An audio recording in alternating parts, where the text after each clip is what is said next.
the pencil's body, you need a type of wood that's soft enough to sharpen, yet strong enough not to bend under the writer's hand pressure. This German pencil factory uses cedar from California. The wood is 0.2 inches thick and arrives pre-cut in slats of 7 by 2.5 inches. One by one, the slats pass under a giant cutting wheel. It carves grooves that will become the channel down the middle that holds the lead. The next machine fills the grooves with glue, a special formulation that's slightly elastic. This cushions the lead so that it's less likely to break inside the channel. Every second slat moves onto another conveyor belt. The ones that stay on this line head toward the machine that lays in the lead. The lead is made of a graphite and clay mixture, baked in an oven at almost 1500 degrees Fahrenheit.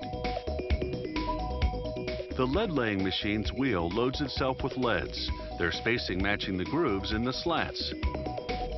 Now for the slats that move to that other conveyor belt. An automated arm flips each one over, slides it across a glue applicator, then drops it onto a leaded slat on the other conveyor belt.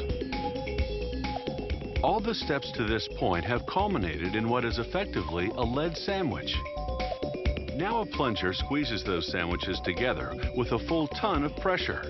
It compresses them for an hour while the glue dries. After that, it's just a matter of slicing the sandwiches into pencils. This shaping machine makes the hexagonal profile in 2 steps.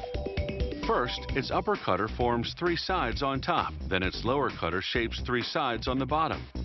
As soon as the bottom side is cut, the pencils separate. Now it's time to dress that bare wood. One at a time, the pencils shoot through a device called a lacquering head.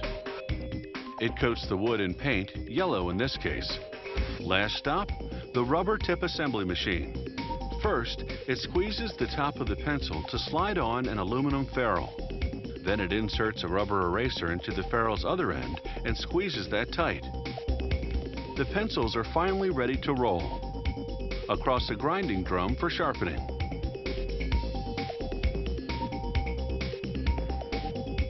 By the time they roll off, they're pointed perfection.